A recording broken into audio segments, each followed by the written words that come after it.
Assalamualaikum warahmatullahi wabarakatuh. Perkenalkan, nama saya Putra Taufik Syahrudin dengan NIM 104120090.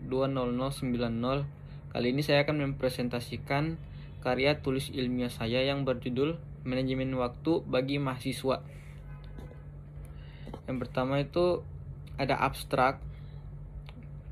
Abstraknya itu seperti ini.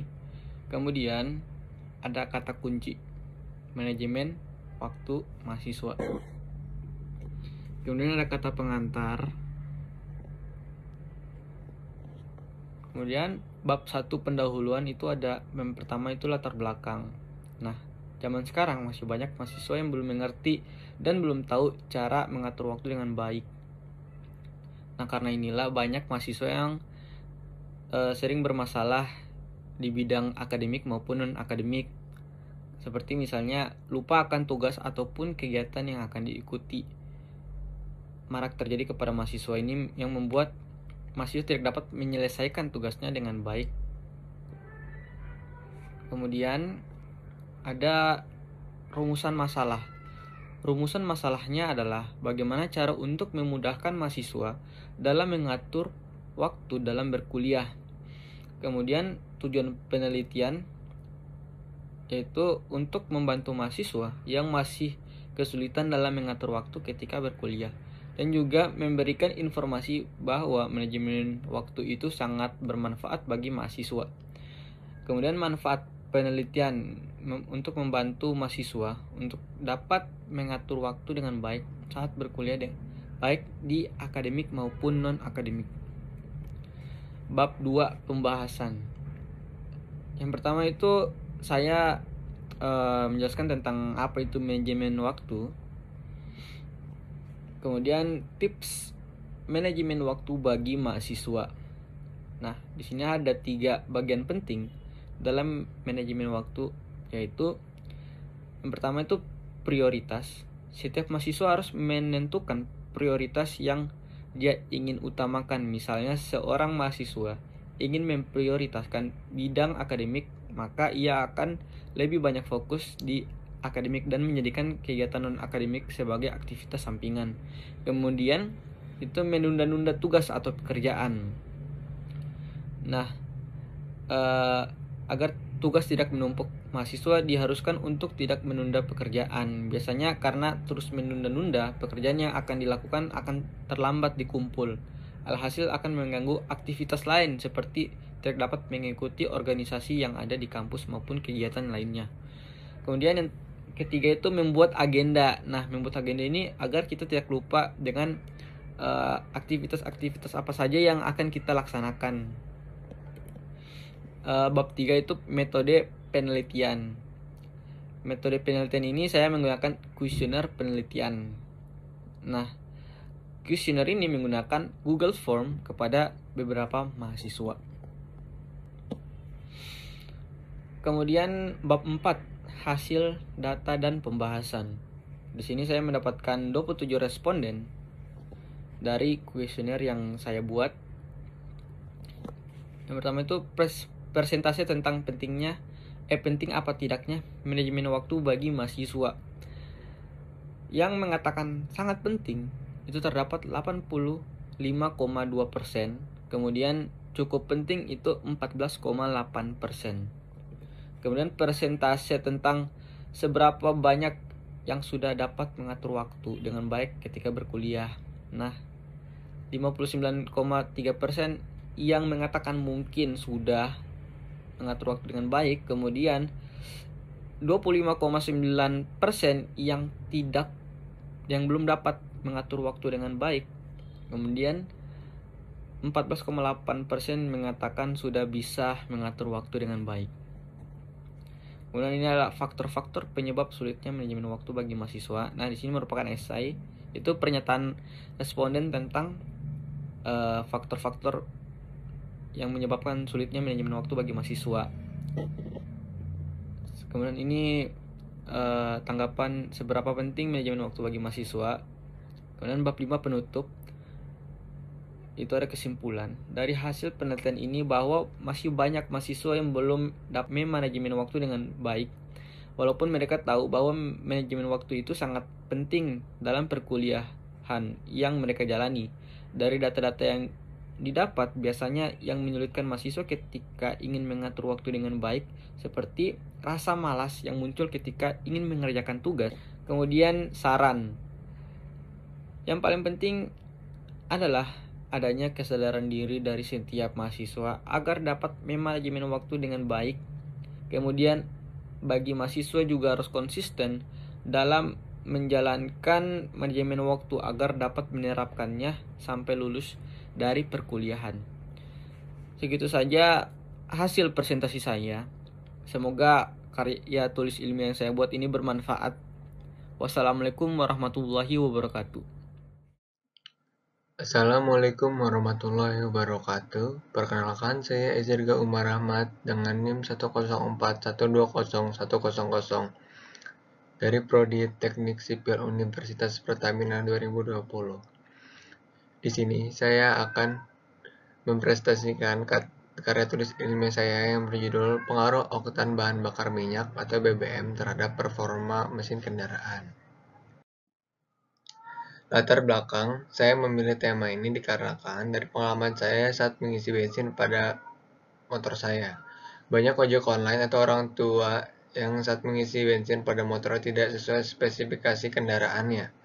Bisa dibilang hanya mencari yang paling murah. Padahal bensin yang murah umumnya memiliki oktan yang rendah. Jika sepeda motor kita memakai oktan di bawah spesifikasi yang telah dianjurkan oleh pabrikan, dapat menimbulkan polusi udara dan kinerja mesin kurang efektif. Tujuan penelitian mengetahui manfaat dari oktan bahan bakar minyak yang sesuai pada kendaraan yang kita gunakan. 2. Mengetahui dampak negatif jika bahan bakar minyak atau BBM yang digunakan tidak sesuai dengan spesifikasi kendaraan kita. Manfaat penelitian 1. Menambah pengetahuan pembaca tentang pentingnya bensin dengan oktan sesuai pada kendaraan yang pembaca gunakan. 2. Meningkatkan rasa peduli terhadap bumi kita agar tidak terjadi polusi yang parah dikarenakan bensin yang tidak sesuai. Metode penelitian, desain penelitian menggunakan metode kuantitatif. Waktu penelitian dilaksanakan pada bulan Desember 2020.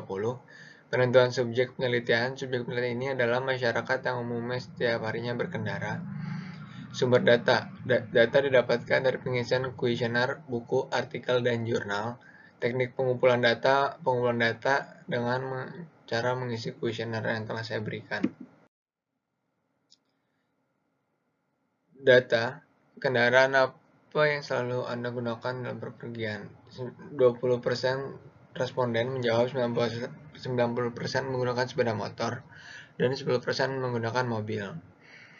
Tahun berapa pembuatan kendaraan responden? 20 responden 50% dari 20 responden menjawab 2016 sampai 2020. 30% responden menjawab 2011 sampai 2015. 10% menjawab kurang dari tahun 2006 sampai 2010. 10% menjawab kurang dari tahun 2000 sampai 2005. Berapa cc motor kendaraan responden? 40% menjawab 100 sampai 125 cc. 20% menjawab 130 sampai 250 cc. 20% menjawab lebih dari 250 cc. Dan 15% menjawab kurang dari 100 cc. Dalam seminggu, Anda berapa kali mengisi BBM pada kendaraan Anda? 30% menjawab hanya mengisi 1 kali. 30% menjawab mengisi BBM 2 kali. 25% menjawab hanya 3 kali, 5% menjawab hanya 4 kali, dan 10% lebih dari 5 kali. Bagaimana kebiasaan Anda dalam mengisi BBM pada kendaraan Anda? 85% menjawab cara yang sesuai dengan spesifikasi mesin kendaraan. Dan 15% cari yang paling murah harganya. Kesimpulan dari data di atas dapat disimpulkan bahwa sebagian besar responden sudah mengetahui BBM yang sudah sesuai dengan spesifikasi kendaraan mereka. Dengan BBM yang sesuai, maka semakin efektif pembakaran bensin pada ruang bakar mesin. Terima kasih, kurang lebihnya mohon maaf. Bila taufiq walhidayah. Wassalamualaikum warahmatullahi wabarakatuh. Selamat pagi Pak Sidik. Perkenalkan, nama saya Abednego Febrian Barus dengan NIM 104120092. Di sini saya akan mempresentasikan hasil TKI saya yang berjudul Pengaruh Masalah Pribadi Terhadap Kesulitan Belajar. Latar belakang. Masalah pribadi adalah masalah yang terjadi tanpa diduga oleh manusia, yang dimana harus dialami dan dihadapi oleh manusia sebagai individu. Oleh karena itu, saya di sini ingin meneliti hal ini bermaksud untuk apakah setiap masalah pribadi yang dialami oleh setiap manusia dapat berdampak terhadap kegiatan yang ia lakukan, seperti bekerja, belajar, dan lain-lain. Masalah pribadi timbul dikarenakan kecerobohan atau kesalahan yang dilakukan diri sendiri, sehingga menciptakan masalahnya sendiri. Walaupun terkadang tidak semua masalah datang dari diri sendiri, masalah juga tercipta dari luar, seperti lingkungan kita, sebab lingkungan menjadi faktor tercipta masalah tersebut. Kebanyakan masalah pribadi yang ditimbulkan memberikan kehilangan konsentrasi, yang membuat dirinya sendiri sulit untuk dikontrol dan sulit untuk dikendalikan. Kehilangan konsentrasi membuat aktivitas yang dilakukan akan memperburuk aktivitas. Banyak dari pelajar sulit memahami pelajaran dikarenakan hilang konsentrasi, sehingga ia sulit untuk mengerti apa yang diajarkan oleh pendidik, sehingga masalah pribadi bisa menjadi pengaruh kesulitan dalam belajar. Metode penelitian. Metode penelitian dilakukan adalah metode kuantitatif deskriptif. Kuantitatif deskriptif adalah jenis penelitian yang digunakan untuk menganalisis data dengan cara mendeskripsikan atau menggambarkan data yang telah terkumpul sebagaimananya adanya. Teknik yang digunakan dalam penelitian ini adalah dengan menggunakan kuesioner. Kuesioner adalah teknik pengumpulan data yang dilakukan dengan cara memberi seperangkat pertanyaan tertulis kepada responden untuk dijawab. Data yang digunakan dalam penelitian ini adalah data primer. Data primer adalah informasi yang diperoleh secara langsung oleh peneliti sesuai dengan faktor atau variabel yang dibutuhkan dalam penelitian tersebut. Hasil data dan pembahasan. Pertanyaan mengenai pengaruh masalah pribadi terhadap kesulitan belajar. Apakah menurut Anda masalah pribadi mempengaruhi kesulitan dalam belajar? Di dalam diagram tersebut dijelaskan bahwa dari 91 responden, sebanyak 37,4% menyatakan bahwa masalah pribadi sangat mempengaruhi kesulitan dalam belajar. Berikut beberapa alasan mereka. 1. Karena kalau belajar dengan mood pribadi yang sangat tidak baik, tidak akan terserap ilmunya secara sempurna. 2. Karena kalau ada masalah pribadi, saya cenderung overthinking dan terus memikirkannya sepanjang waktu sehingga mengganggu aktivitas-aktivitas yang saya lakukan. 3. Karena dengan adanya masalah pribadi, fokus kita dalam belajar jadi terbagi, makanya sulit belajar. 4. Karena masalah pribadi mempengaruhi psikis yang membuat setiap kegiatan dapat terkena dampaknya. 5. Karena belajar membutuhkan kerja otak yang kuat dan keras, jika masalah yang dihadapi lebih berat dan rumit, maka proses mengajar juga terganggu. 6. Dengan adanya masalah apapun, itu akan mempengaruhi cara berpikir kita di setiap keadaan. Pembahasan. Pengaruh masalah pribadi terhadap kesulitan belajar. Pengaruh masalah pribadi terhadap kesulitan belajar sangat berpengaruh. Karena masalah pribadi memberikan banyak hambatan terhadap setiap individu, sehingga individu tersebut hanya terdiam di masalahnya, yang dimana itu membuatnya sulit untuk berkembang. Beberapa aspek yang mempengaruhi kesulitan dalam belajar. 1. Kehilangan fokus. Masalah pribadi sangat mempengaruhi fokus seseorang, di mana ketika individu mengalami masalah itu akan membuat ia terus memikirkan masalah tersebut agar masalahnya bisa diatasi dan segera mungkin diselesaikan.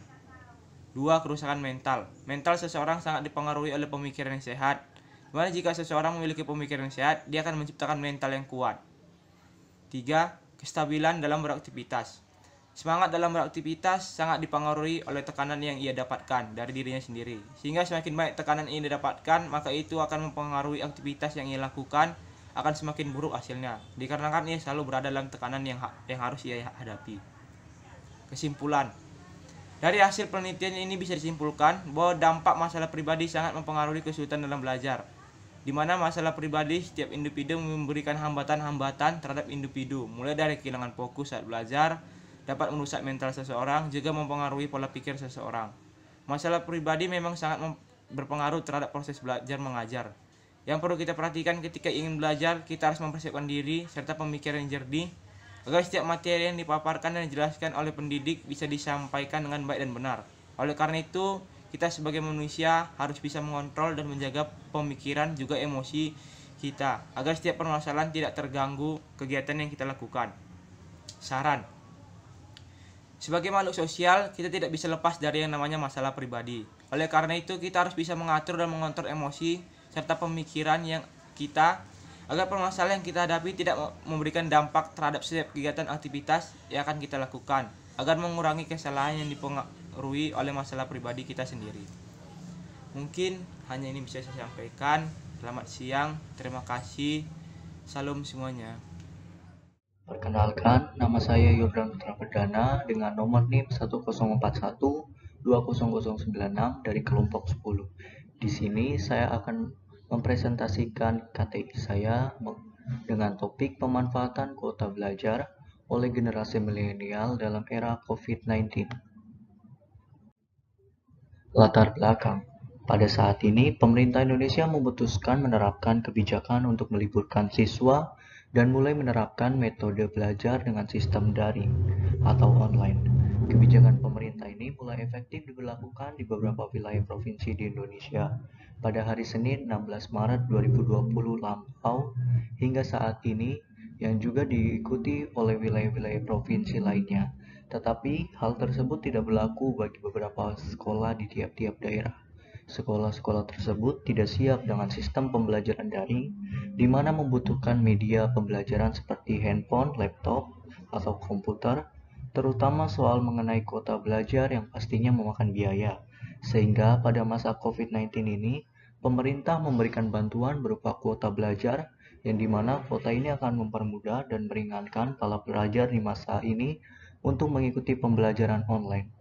Pada karya tulis ilmiah saya mengambil data dengan menggunakan kuesioner yang telah saya bagikan kepada orang-orang. Dalam kuesioner yang telah saya bagikan, saya mendapatkan beberapa hal. Yang pertama, mengenai pemerataan kuota belajar. Pada kuesioner yang telah saya bagikan, sekitar 77,8% orang mengaku telah mendapatkan bantuan kuota belajar, sehingga dapat disimpulkan bahwa kuota belajar memang secara nyata telah diberikan, namun masih ada sebagian kecil orang yang masih belum mendapatkannya. Hal kedua yang saya dapat adalah mengenai penggunaan kuota belajar dalam aplikasi. Pada kuesioner yang sudah saya bagikan, penggunaan aplikasi Microsoft Teams mencapai angka yang paling tinggi, dibarengi dengan penggunaan aplikasi lainnya, seperti Zoom dan Google Meet, serta WhatsApp.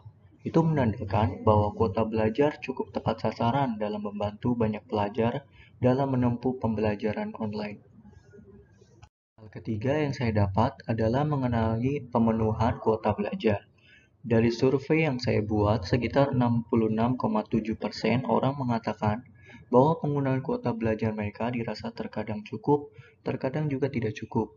Itu menandakan bahwa pada saat ini banyak orang yang kekurangan dalam pemenuhan kuota belajar mereka, sehingga mereka berkemungkinan untuk menggunakan kuota mereka sendiri, yang tentunya cukup memakan biaya bagi diri mereka. Hal terakhir yang saya dapat adalah mengenai kendala dalam penggunaan kuota belajar. Pada kuesioner yang saya bagikan, terdapat dua kendala yang cukup sering ditemui oleh kebanyakan orang dalam penggunaan kuota belajar, yaitu mengenai permasalahan kuota reguler yang terpakai, sedangkan kuota belajar tidak dapat terpakai, dan permasalahan mengenai sinyal yang tidak stabil. Dari dua permasalahan tersebut, dapat disimpulkan bahwa perlunya pembenahan dalam permasalahan internal mengenai kuota belajar yang ada tersebut. Dari tugas KTI saya mendapatkan pokok kesimpulan, yaitu dari segala aspek yang sudah dipaparkan, secara keseluruhan dapat disimpulkan bahwa penggunaan kuota belajar oleh kaum milenial sangat dimanfaatkan dengan baik, dengan adanya sebagian besar orang yang kekurangan dalam pemenuhan kuota belajar.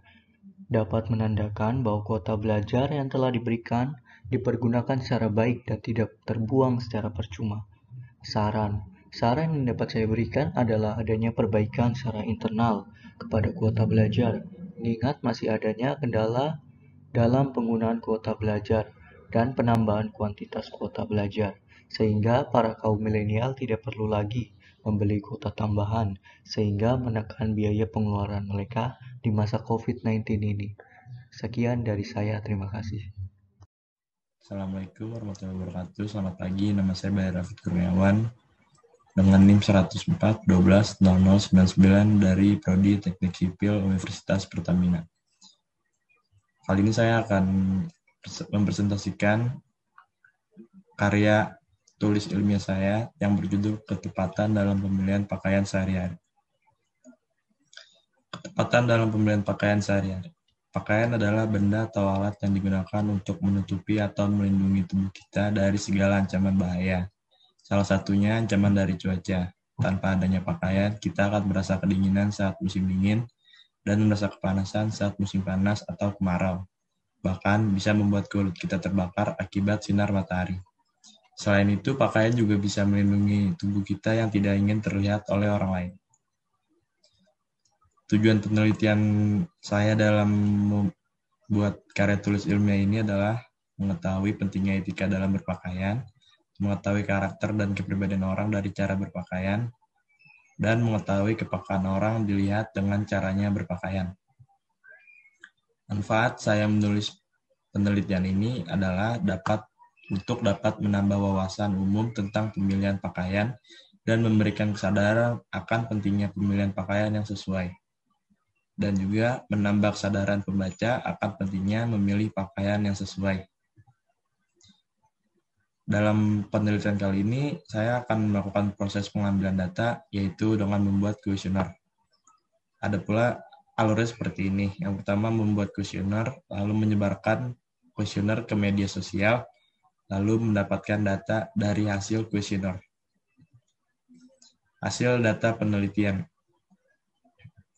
Dapat diamati, 11 dari 32 orang merasa penting dalam memilih pakaian yang sesuai. 21 dari 32 orang bisa melihat karakter seseorang dari pakaiannya. Namun, 25 dari 32 orang merasa biasa saja jika melihat seseorang berpakaian rapi. Pembahasan saya tentang karya tulis ilmiah. Setelah mengamati dan mendapatkan data di atas, dapat disimpulkan bahwa sebagian besar dari para remaja dan mahasiswa sadar betapa pentingnya ketepatan dalam pemilihan pakaian bagi mereka. Selain itu, kita bisa melihat kepribadian seseorang dari cara dia berpakaian. Kesimpulan yang didapat dari karya tulis ilmiah yang sudah saya buat. Kesimpulannya yaitu kita harus sangat memperhatikan ketepatan dalam pemilihan pakaian sehari-hari, namun untuk acara-acara penting maupun untuk acara-acara penting. Karena dari pakaian kita bisa dinilai ataupun dinilai orang lain. Mulai dari kepribadiannya, gaya hidupnya, ataupun pangkat dan jabatan dari orang tersebut. Beberapa faktor yang mempengaruhi gaya atau cara berpakaian seseorang adalah adat dan budaya, maupun kepercayaan yang dianut oleh orang tersebut. Maka dari itu, kita harus selalu menjaga gaya berpakaian kita, terlebih jika menghadiri acara-acara penting. Karena dari gaya atau cara berpakaian kita akan dinilai oleh seseorang. Saran saya, kita sebagai pelajar atau mahasiswa sudah seharusnya mulai dari sekarang menjaga cara kita dalam berpakaian karena cara berpakaian kita mencerminkan diri kita sendiri. Terima kasih. Assalamualaikum warahmatullahi wabarakatuh. Perkenalkan, nama saya Rehan Akbar dengan NIM 104 120 101. Inilah karya tulis ilmiah saya yang berjudul Manfaat Makan Tepat Waktu. Latar belakangnya adalah makanan merupakan sumber energi bagi tubuh. Mengonsumsi makanan di waktu yang tepat itu baik bagi metabolisme tubuh. Sarapan adalah kegiatan makan saat pagi antara jam 7 sampai jam 9 pagi. Anak-anak usia pertumbuhan membutuhkan sarapan yang tepat agar tidak menghambat proses dalam belajar. Pentingnya sarapan memang sudah dipahami berbagai kalangan, terutama di kalangan mahasiswa.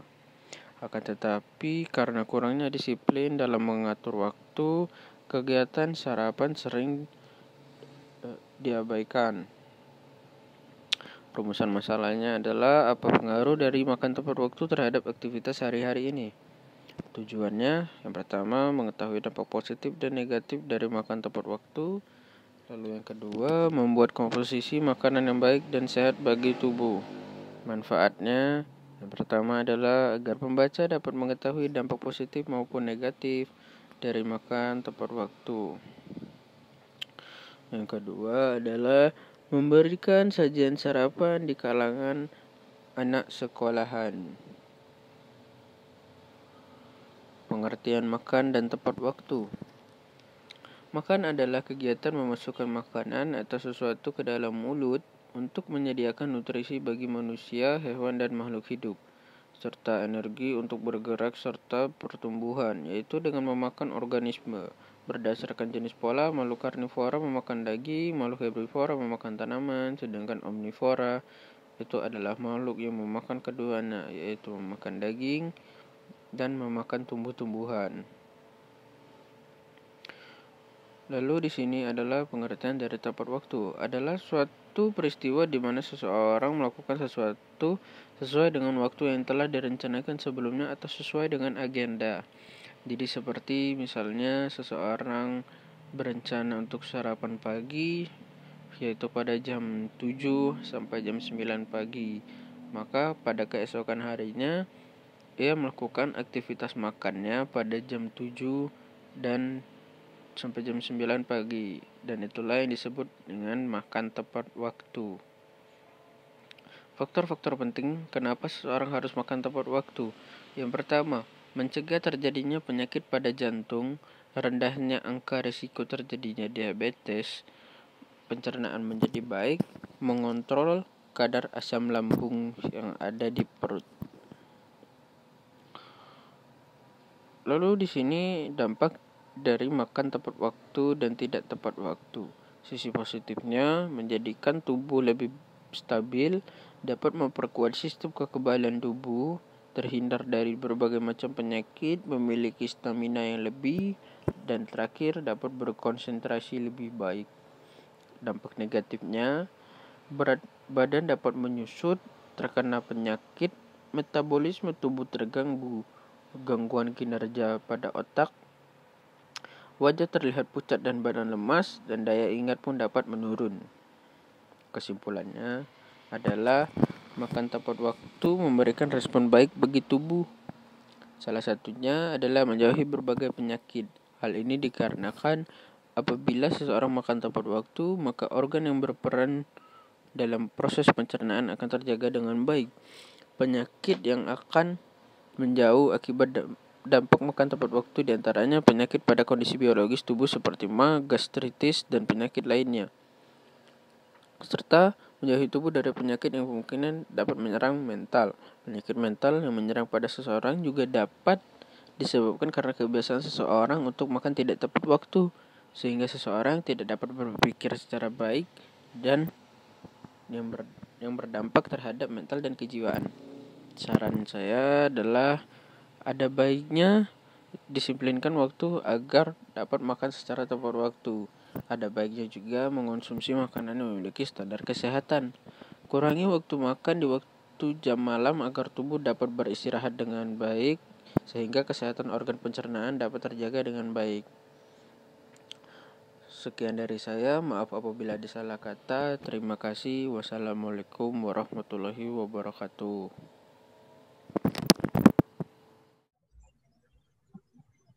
Assalamualaikum warahmatullahi wabarakatuh.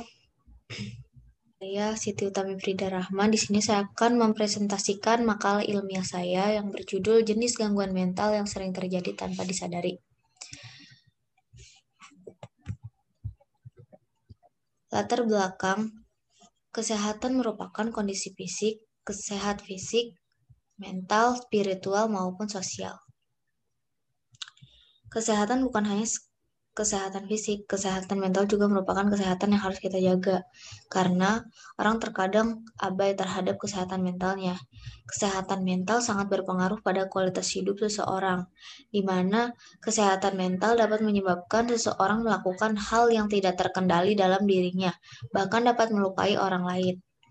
Gangguan mental merupakan masalah atau gangguan kejiwaan yang mempengaruhi cara berpikir, merasakan sesuatu, bertindak, atau berhubungan dengan orang lain, serta lingkungan.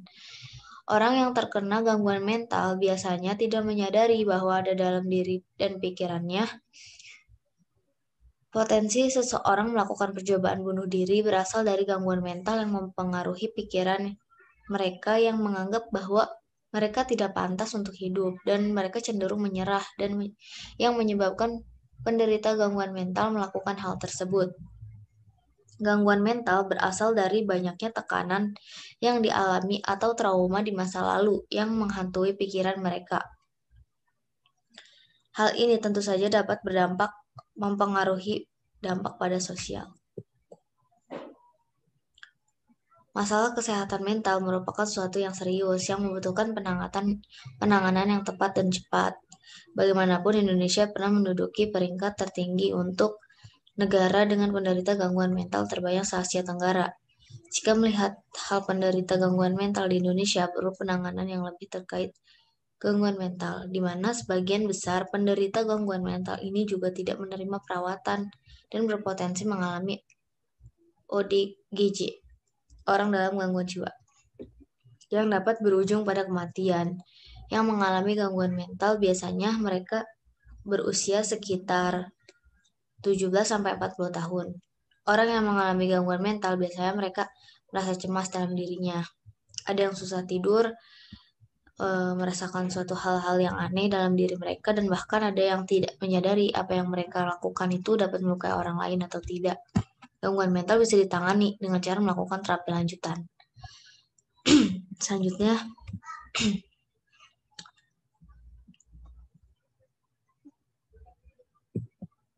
jenis-jenis gangguan mental. Yang pertama, skizofrenia. Skizofrenia termasuk gangguan psikosis yang disebabkan oleh kelainan atau gangguan kimiawi dalam otak. Hal ini menyebabkan gangguan pada fungsi otak sistemik dan impuls saraf sehingga fungsi otak terganggu dan mengolah informasi dalam otak.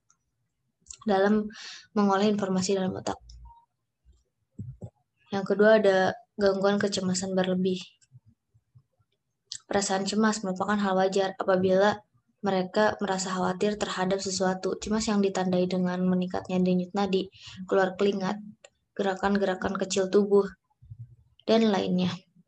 Pada orang dalam gangguan yang memiliki kecemasan berlebih, respon ini akan bertambah berkali-kali lipat. Gangguan kecemasan ini bisa mengganggu aktivitas sehari-hari jika tidak dapat dikendalikan. Fobia pada hal tertentu juga dapat memicu kecemasan berlebih atau cenderung tampak panik dan ketakutan. Yang ketiga, gangguan obsesif kompulsif atau OCD. OCD merupakan gangguan mental yang menyebabkan penderitanya merasa harus melakukan sesuatu berulang-ulang kali. Ini menunjukkan suatu aktivitas obsesi yang dilakukan berulang-ulang karena suatu keyakinan atau ketakutan tertentu. Misalnya seseorang memiliki pemikiran bahwa bakteri dapat membunuhnya, sehingga dia menjadi takut pada kotor. Kemudian orang tersebut menjadi sangat obsesif untuk menjaga dirinya agar tetap bersih dan jauh dari bakteri. Selanjutnya, yang keempat, gangguan somatoform. Gangguan somatoform merupakan gangguan kondisi di mana penderita merasakan nyeri atau sakit pada dirinya, namun secara medis setelah diperiksa kondisi pasien normal-normal saja. Rasa sakit yang dialami merupakan sebuah ilusi yang berasal dari diri sendiri dan sebenarnya tidak nyata. Orang yang mengalami gangguan somatoform dapat merasakan beragam gejala seperti sakit dada, sakit punggung, lelah, pusing, atau tidak enak badan di bagian tubuh tertentu. Selanjutnya ada anoreksia nervosa. Anoreksia nervosa merupakan suatu kondisi yang merasa badannya gemuk dan tidak kurus meskipun secara nyata tubuhnya sudah ideal bahkan di bawah angka ideal. Penderita selalu merasa tidak puas dengan berat badannya dan menjadi cemas dan depresi. Penderita pada akhirnya membatasi makan dengan sangat ekstrim. Pada akhirnya banyak penderita anoreksia yang menjadi kekurangan gizi dan bentuk tubuh menjadi tampak buruk karena sangat jauh dari angka ideal. Yang keenam ada gangguan antisosial. Gangguan antisosial merupakan istilah untuk menggambarkan sebuah gangguan kepribadian di mana terjadi penyimpangan perilaku dari norma-norma yang terus dilakukan dari waktu ke waktu dan mengarah pada perbuatan yang berpotensi membahayakan dirinya sendiri maupun orang lain. Dalam istilah yang lebih populer, antisosial dikenal dengan nama psikopat atau sosiopat. Orang dengan kepribadian antisosial memiliki beberapa ciri khas dalam perilaku dan kepribadian, seperti sering mengabaikan dan melanggar hak orang lain, tidak memiliki empati atau rasa kasihan pada orang lain, tidak mawas diri, merasa lebih hebat dari orang lain, dan manipulatif. Selanjutnya ada kleptomania. Kleptom merupakan sebutan bagi orang yang suka mencuri. Kleptomania merupakan gangguan di mana penderita memiliki keinginan untuk memiliki barang orang lain, sehingga mendorong dirinya untuk mencuri. Dorongan ini berasal dari dalam diri dan sulit dikendalikan.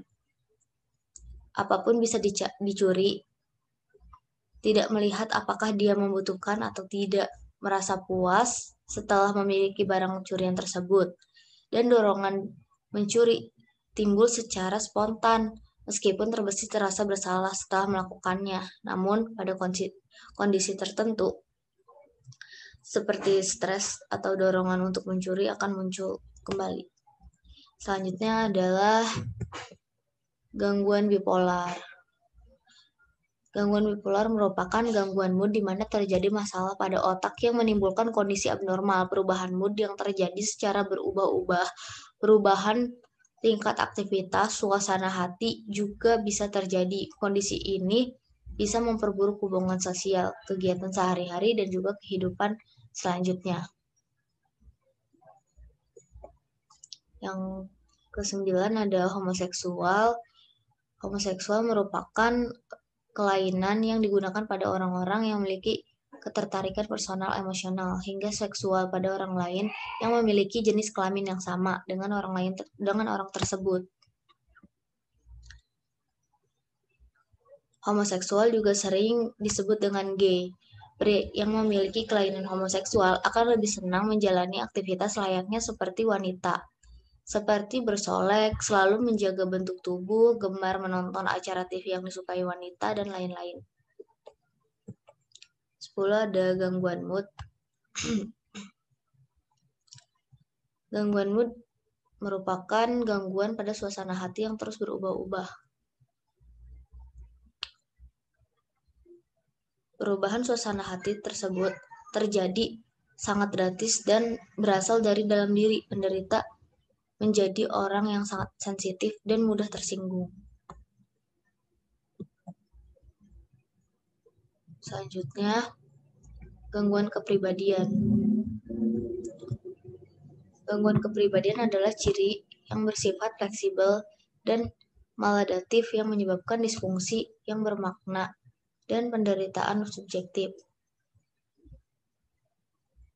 Gangguan ini ditandai dengan perasaan takut dan gugup. Biasanya gangguan kepribadian terjadi karena penderitanya mengalami peristiwa dalam hidupnya yang mengubah hidupnya, menimbulkan trauma atau sangat mempengaruhi kehidupan di masa lalu dan sekarang. Gangguan psikosis.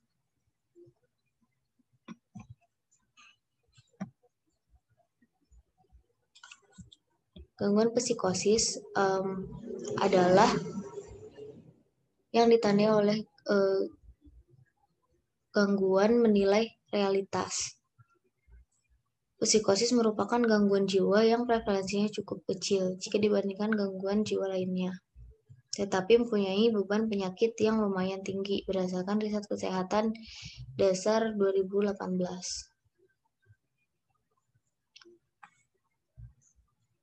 Gangguan psikosis memiliki gejala yang lebih bervarian. Orang dengan gangguan psikosis dapat memiliki halusinasi, delusi, atau lainnya. Halusinasi merupakan keadaan ketika seseorang merasa mendengar atau melihat sesuatu yang pada nyatanya tidak ada. Sedangkan delusi merupakan kondisi di mana penderita percaya hal tersebut benar ada, namun nyatanya tidak ada. Misalnya, penderita percaya dirinya sedang diintai oleh orang jahat. Yang terakhir adalah PTSD atau Post Traumatic Stress Disorder. merupakan gangguan jiwa yang terjadi akibat penderitanya melihat atau mengalami peristiwa yang tidak menyenangkan dan membuat penderitanya mengalami traumatis yang dapat memicu PTSD, antara lain perang, kecelakaan, bencana alam, dan pelecehan seksual. Gangguan ini terjadi pada seseorang yang baru saja mendapatkan kejadian atau situasi tidak nyaman atau menakutkan. Misalnya kejadian bencana alam, kasus pelecehan seksual, pembunuhan, dan lain-lain. Kejadian ini dialami atau disaksikan tersebut menjadi memori kelam yang terus teringat dan membuatnya stres.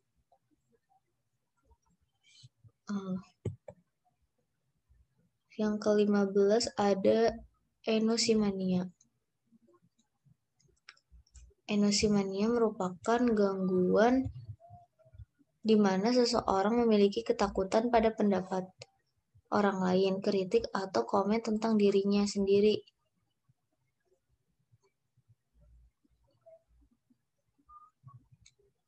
Enosimania memiliki kehati-hatian karena takut salah atau disalahkan. Mereka cenderung memiliki detak jantung yang cepat, nafas dangkal, dan selalu berkeringat. Terkadang enosimania dapat dipandang secara positif karena bisa membuat seseorang menjadi lebih teliti, rapi, lebih berhati-hati, dan sebagainya. Namun, bila kondisi ini dirasakan lebih dan mengganggu aktivitas sehari-hari, hal ini dapat menyebabkan orang tersebut menjadi tidak nyaman dalam melakukan kegiatan sehari-harinya. Dan enosimania termasuk dalam penyakit kejiwaan yang tergolong ringan.